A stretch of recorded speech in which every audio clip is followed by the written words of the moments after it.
review some of the activities of the health department over this last week.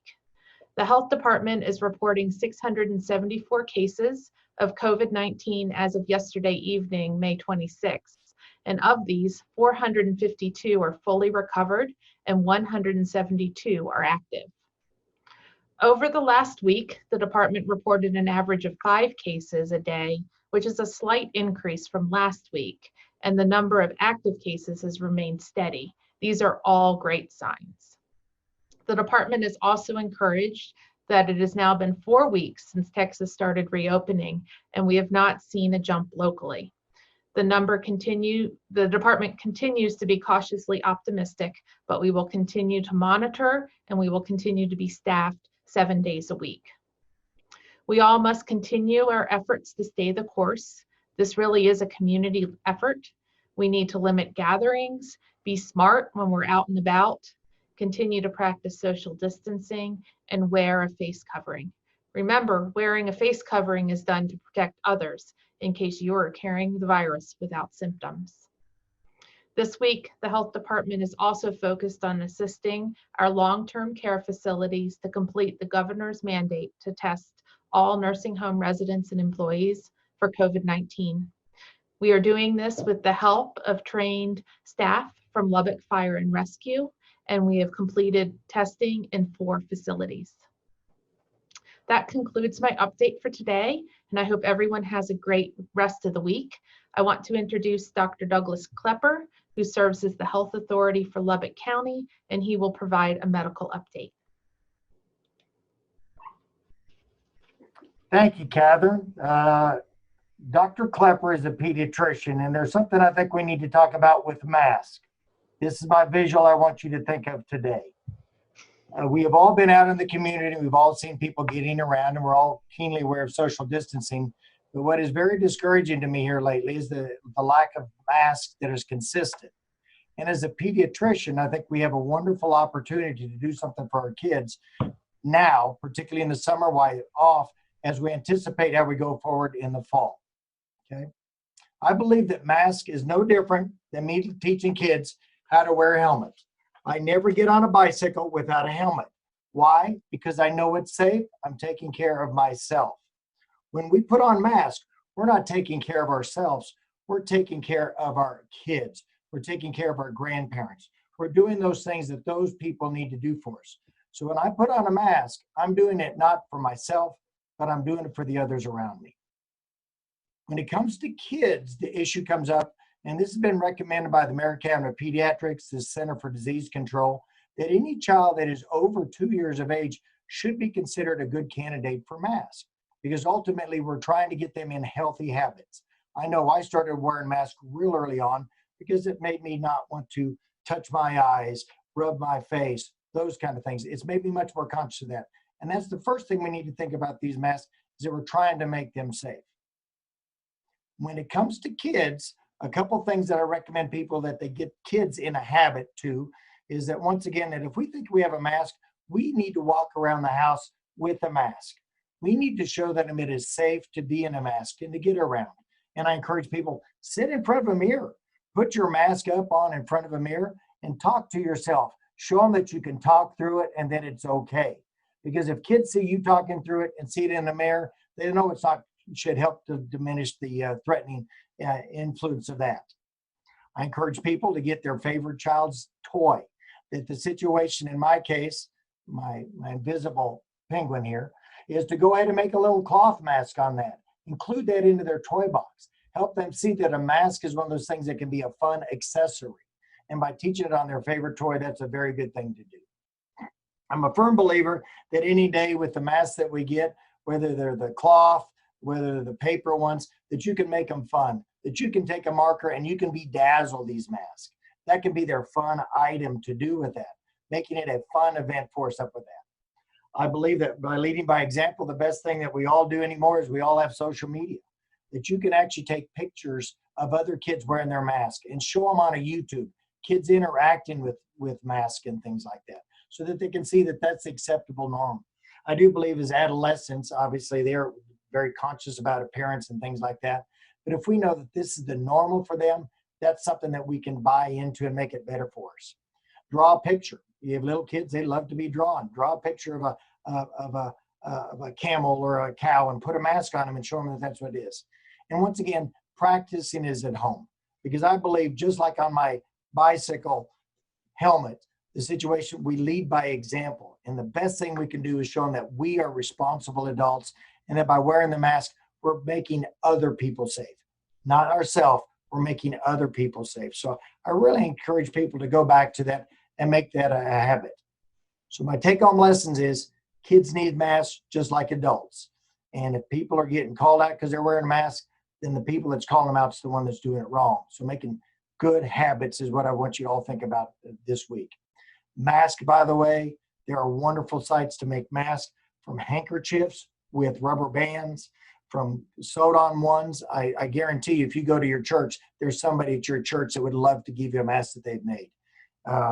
There's very readily resources, and they can all fit all sizes of kids. So consider that as we go forward. With that, I'd like to turn it over to Mayor Pope. Thank you, Dr. Kleber. We're so thankful for you and for Dr. Cook. We're fortunate to have great medical resources that serve as the public health authority for the city and for the county. Thank you for your leadership. I'm going to share my screen and talk about data. Has become my norm. So let's start with that.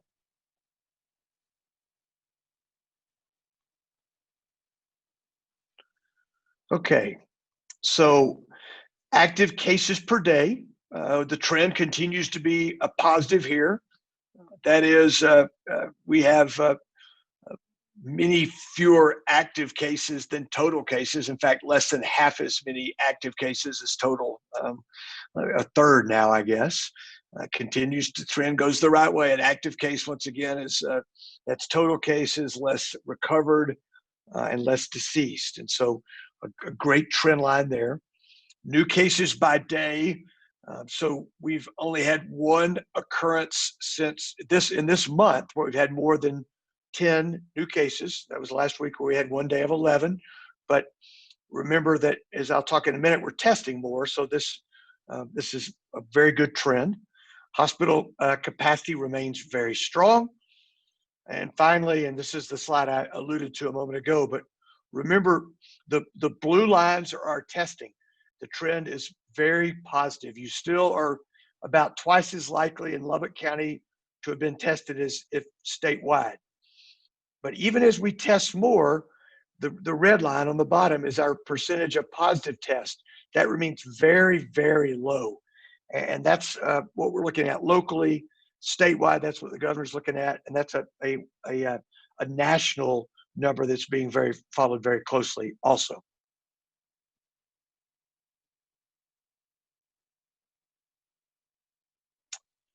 Okay, I believe I'm back now. And let me make just a few more comments as it pertains to our overall performance as a community. First of all, reopening is going very well. We have more than 800 businesses that have, or organizations that have self-certified that they're Lubbock safe. That program has gone fantastic. There's great guidelines there for our businesses, and I'm thankful for our Economic Recovery Task Force and their continued work. Right now, they're working around on mass gatherings and what does that look like? What does school reopening look like? So if you're thinking we've dispatched them, we have not. We're still heavily relying on their expertise and their collaboration. We opened gyms a week ago Monday, I guess. Many of those gyms are Lubbock safe. In fact, I'm going to visit one of our gyms this afternoon that invited me to come out and see how they're going about their efforts at reopening. But that's gone very well. And I think so much of that is the credit's due to our citizens who've taken safety very seriously, as have our business owners. We're going to continue to test. We're going to continue to trace. And we're going to continue to tweak our strategies. We learn more every day. We learned last week a little bit more about how well the virus survives on hard surfaces. It's maybe not quite as active there as we thought it was, but we will continue to learn. I hope you're following the progress locally and or nationally and internationally around a vaccine. There's very good progress being made, and I think there's real reason to be hopeful. So Lubbock, I really encourage you to, let's not let our guard down. Let's continue to make good decisions. Let's reopen safely, but let's reopen. It is safe to get out. Dr. Kleber shared some ideas about how to safely leave your home, but let's get out. Let's visit our businesses. Let's visit our stores. Let's visit our restaurants. Let's enjoy our life. Let's go to the park. Let's ride our bikes. Let's go for a walk. Let's enjoy our spring, soon to be summer weather. Be safe, be kind, and be hopeful. Catherine, back to you. Excuse me. Lacey, back to you. I'm looking at Catherine, talking to Lacey. It's all right. Thank you, Mayor Pope. Okay, we'll open it now for media questions. And our media order today will be Matthew Stell, KMAC, Sarah Self-Walberg, TTU Public Media, Christy Martinez Garcia, Latino Lubbock, Karen McKay, KCBD, Terry Furman with KLBK, Matt Dotre, the Lubbock Avalanche Journal, and Olga Aguero, El Editor. So let's start with Matthew Stell. Thanks so much, Lacey. My first question is for really anybody. We haven't went above 50 deaths. We haven't had any new deaths in over a week. That is very promising. I'm assuming the same for everybody else. And anybody want to speak on that? I'd love to hear that. Catherine, why don't you talk about that? Yeah, that is correct. We haven't seen any deaths associated with COVID for quite some time now. And again, that's very promising. And I think it goes to show that we're really protecting those that are most vulnerable. I'm not seeing as many cases in those older individuals like we were seeing early on. And I think that's a good sign for Lubbock. And secondly, I know we've got some more remdesivir that has hit our area. Just a quick question, what hospitals specifically have the remdesivir drug? I don't have the details on exactly what hospitals are receiving that. That comes through the hospital emergency preparedness through Health and Human Services. And I know that they're distributing it among many medical facilities all throughout this area. Dr. Kleber, you want to add to that? I can speak to that briefly. I've been on some teleconferences at both hospitals, and both hospitals do have that drug available. It is very limited. It is in a very controlled environment. People will qualify for it in certain realms, but both hospitals do have that drug available. Thank you, Dr. Kleber. Thank you. And now we have Sarah Self-Walberg with Texas Tech University Public Media.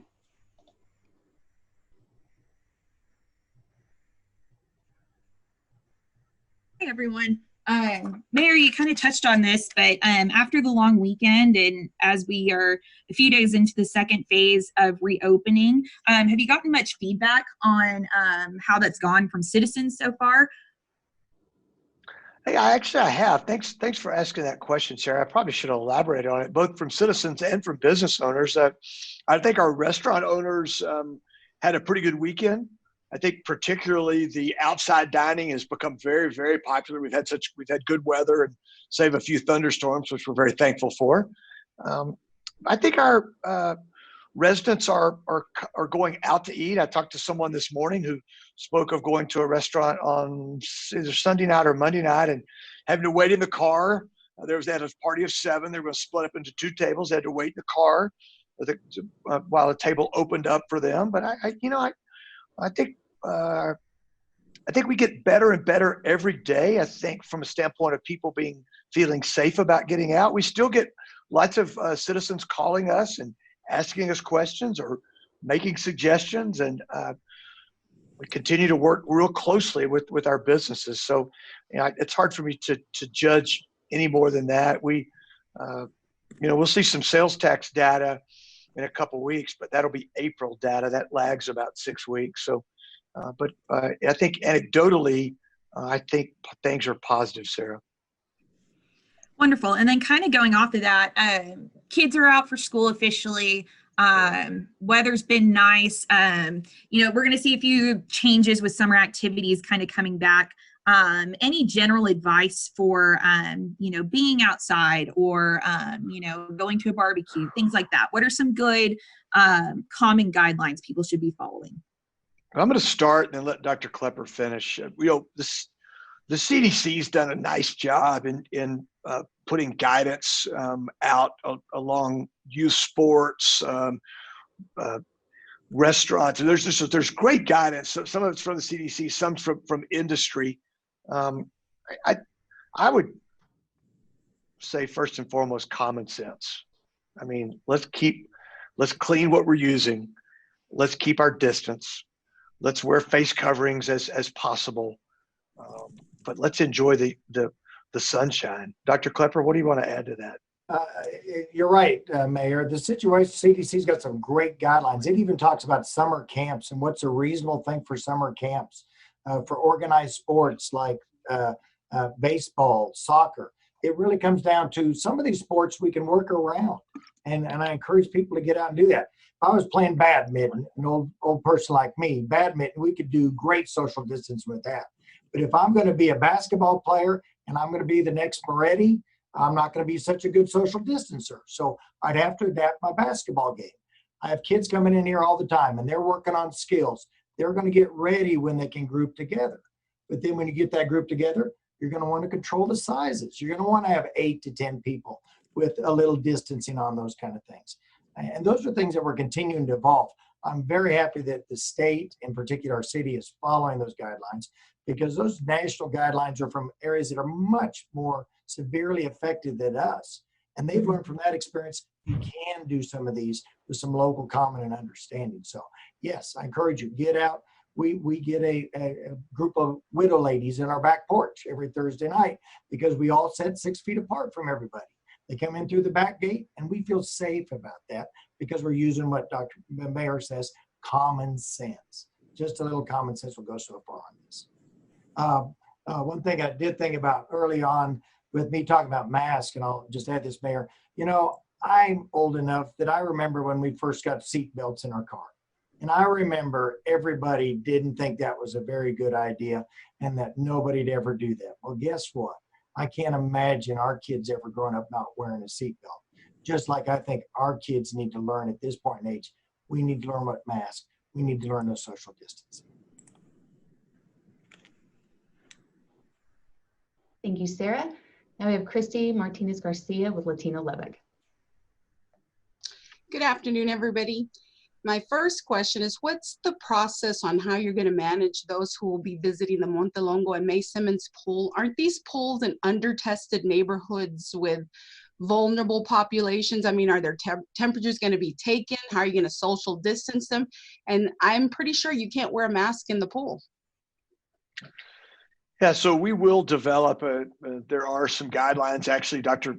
Kleber mentioned them. There are actually already some very good guidelines around pools out. We will be developing our local protocols, and those will be in place at the 2 pools that we will be opening in mid-June. Dr. Kleber, you want to add to any? I know you're not going to run the pool, Dr. Kleber, but what would you add from a safety standpoint? And once again, common sense. And I guess something also, Christy, is that when you say that population's at risk, they are no more at risk than anybody else in Lubbock, Texas. If you look at the demographics of the people that have been infected, that group is affected, but percentage-wise, it's no different than anybody else here in town. I did mean ethnically, but let me go ahead and go on to my next question. And Mayor, this is probably for you. Beyond survival, economics, resilience, what's the most significant thing that you've learned about the citizens in the last 90 days in terms of needs and inequities in all sectors of the community and needs for improvement in healthcare, poverty, cultural competency? And after this pandemic, do you think you're going to strive to better know the needs of all the citizens beyond the circles that you move in? Well, that's a lot of question there, Christy. I know, but here's what I've learned. I've learned that, and this is something that's been reinforced. It's not a new learning. I've learned that Lubbock citizens really care. And I don't care if you live by the airport or at University and 130th Street, they care. And so age, whether they're young, old, brown, black, white, they care. They care about themselves. They care about their families. They care about their neighbors. And I think you see that in the way we have responded to COVID-19. Now, specifically to inequities, there are parts of our community that have more medical services than other parts of our community. That's by nature, and that actually builds efficiency into the system. I think we've done a very good job of providing testing, and we will continue to do that. In fact, we're talking as we speak about how we continue to enhance testing capabilities. We accepted some federal dollars last night that will help us with that. Testing is not going to go away. Until we have a vaccine, we will continue to test, we'll trace, we'll tweak our strategies. Thank you, Christy. Now we have Karen McKay with KCBD. Good morning. My question is, a lot of people have gone to take the antibody test. So how many of those are coming back positive, and what does that really tell us? Dr. Kleber, you want to try to answer that one? I don't know those numbers. I know Catherine will get a better sense of those numbers of how many have taken it. The question is, Karen, how good's the antibody test, and does it really give us a sense of that silent carrier out there? And are we on the backside? It's still so early that I'd like to tell you that, Karen.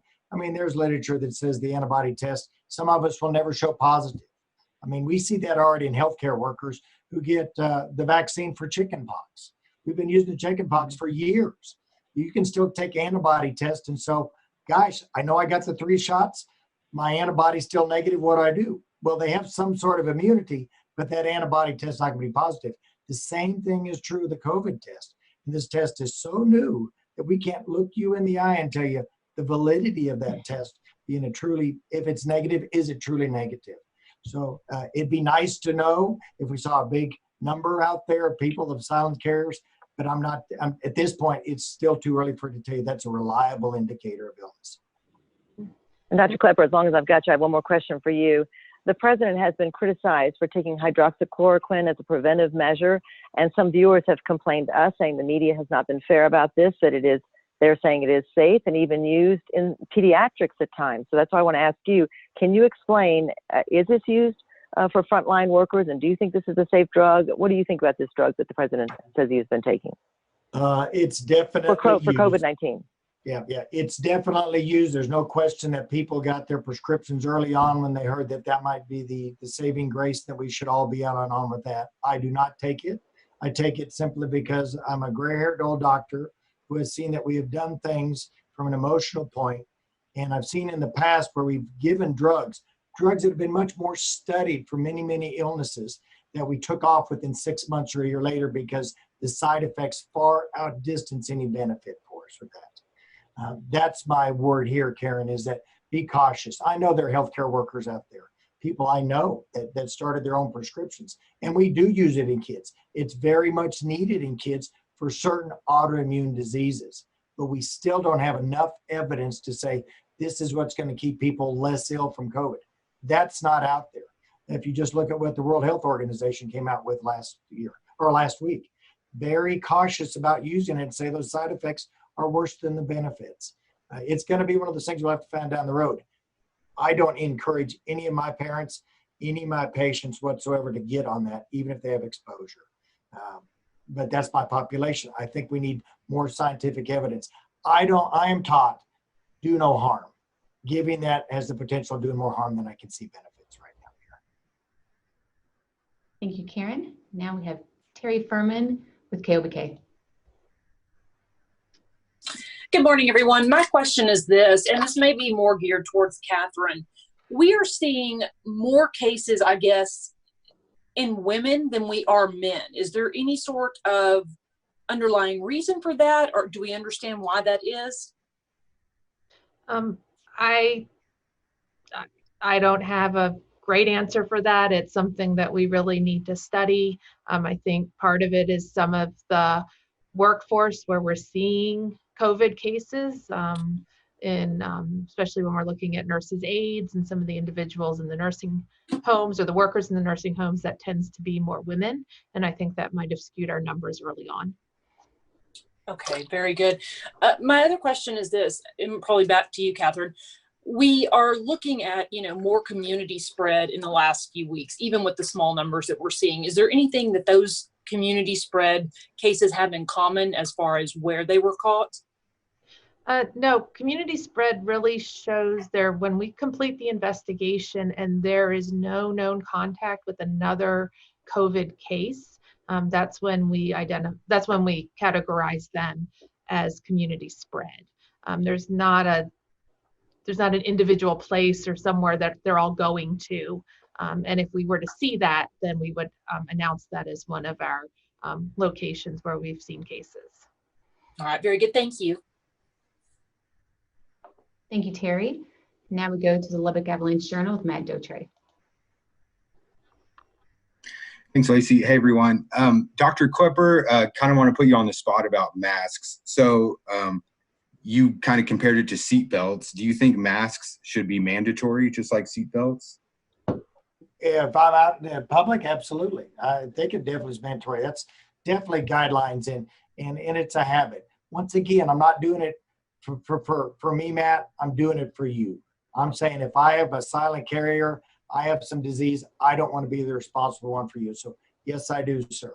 Do I take my mask off of my car? You bet. Do I take my mask off if I'm going to United? I do until I hit that door, and that mask is immediately on. It's interesting. We talk about the swimming pool. I agree. I'm not going to be wearing a mask at a swimming pool, but I'm going to go in my little waiting pool in the back, and I'm going to have that mask if I've got other people around me. Yes, sir, man. I do. Mm-hmm. Thank you. And Ms. Wells, I wanted to ask you specifically about the Patterson Library testing. Can you talk a bit about how many tests are being done at the Patterson Library, maybe on a daily basis, and if that's kind of if that's trending upward, if that's trending downward? Just talk a bit about the testing at Patterson Library, please. Yeah, we are seeing anywhere between 5 to 25 individuals being seen at that clinic. With some of these evening thunderstorms, I think we've had a fewer numbers showing up at the clinic, but we want to continue to have that at 3 days a week and have that available to our community. We've never gotten to a point where we've had to turn people away from that clinic. We've never fully booked it. So I really encourage those who want to get tested to call the health department, 775-2933, to get an appointment at that clinic. And we're operating Monday, Wednesday, Friday afternoons right now. Okay, thank you, Matt. Now we have Olga Aguero with El Editor.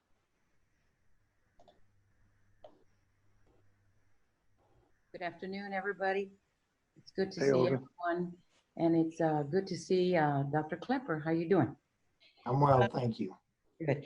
I have a question as for the mask.